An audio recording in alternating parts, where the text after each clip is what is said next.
years of research that she had done, and she put all this together. And we want to celebrate, So we want to celebrate Beverly Boot Lundy-Hill.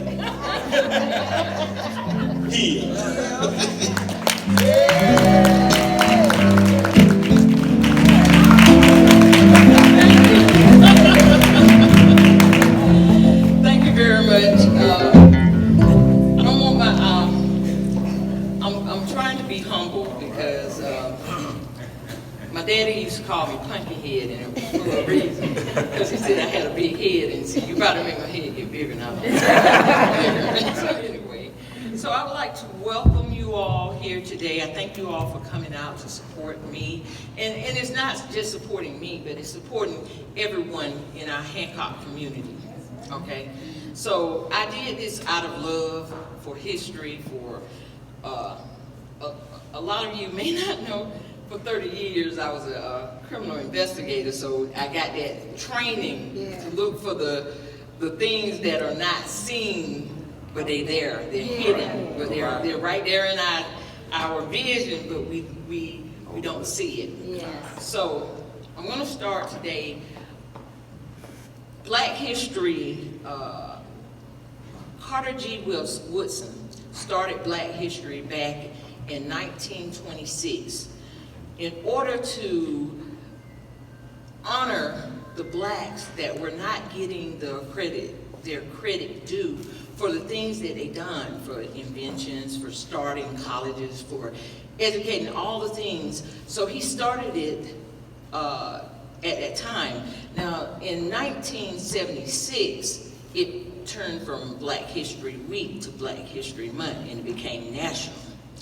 Well, now we're here celebrating Black History Month, but now we celebrate Black history every day.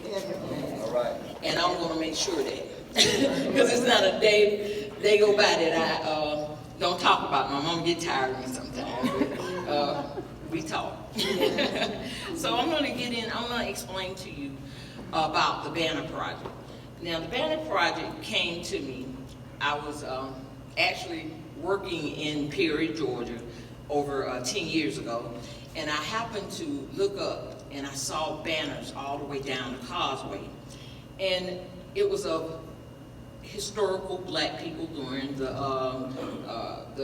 history of Black History Month. And I looked at this man's face and I said, God, that man looks so familiar.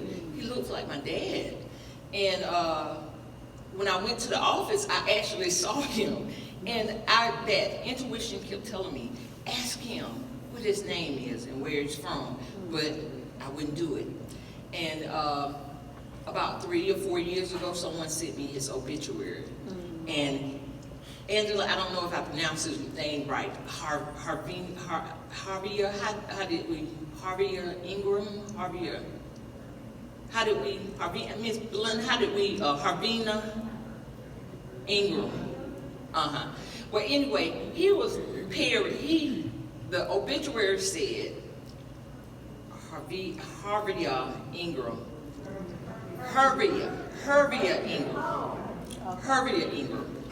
born in Springfield, Georgia. Wow. My intuitions had told me he was one of us. All right. But I ignored it. So it said born in Springfield, Georgia. He was the first Black city councilman in Perry, Georgia. Wow. And that's a great feat because Perry, Georgia is a Republican county. And he served for many, many years. And so when I saw that vision and I saw him, I said, wow, how others celebrate people from our own land and we don't celebrate our own people. All right. And I knew then that quest had came, that I got to find out everything I can about Hancock County. That's all right. All right. So I'm going to give you one more, and then we're going to get in the program.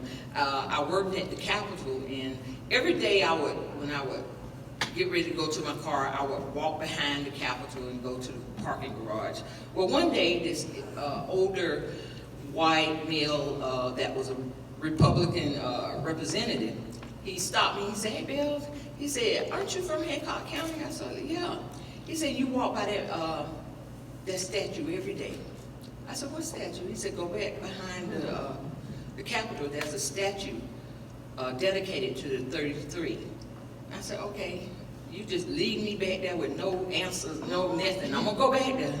And I went back there, and the plaque said to the 33 that were locked out of the Capitol in 1868. Okay, so I went back to my desk and I researched it and I looked at it and I was like, wait a minute. It says that after the emancipation in 1865, in 1868 they held an election, and 33 black men around the state of Georgia won positions as representatives and senators, fresh out of enslavement. And so then it said 2 from Hancock County, Georgia. I'm like, wait a minute now. Now, Lil Mac and Big Mac taught us a lot of stuff, but they ain't saying nothing. They ain't saying nothing. Those are so stupid. Lil Mac, that's a whole other argument. His name was William Harrison. He was from the Buffalo community out near Linton, and Mr. Eli Barnes was from Railroad Street, down there where Mr. New Lundy them lived there. That's where he was from. Yeah.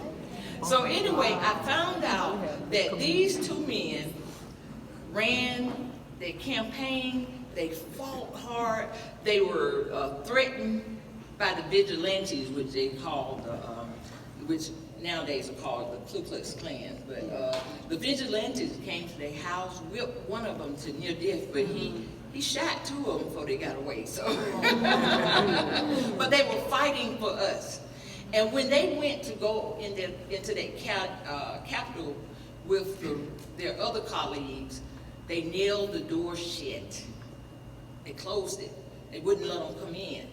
And some of the guys, some of the elected officials, they kind of gave up. They went back home, like no hope.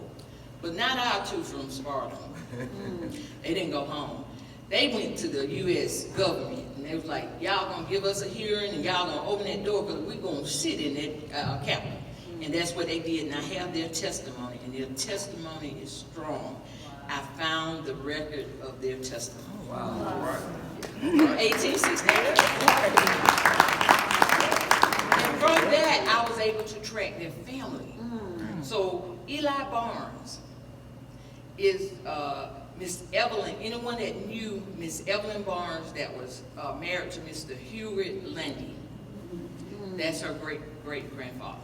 Wow. And that very area in which they lived in, because my grandmama lived down there, ain't that right? We lived down there. That very area, the street is called Railroad Street, but the community is called Barnesville. And that's how you got his name. So I'm going to introduce us to our people who brought us to the point that we are now. And as my colleague over here often say, we're standing on shoulders of people we don't even know. So it took me several years to figure out how to do it, to try to get up the nerves, and with a little inspiration from God pushing me, I said it was time. So I present to you all today the Historical Banner Project. This project will continue on. It will be indefinite every year, and we're going to put more and more people up there. Everybody's going to get their due, just due. Even to, I can't do it no more. Somebody is going to have to pick it up and continue on with it. They can take my research and go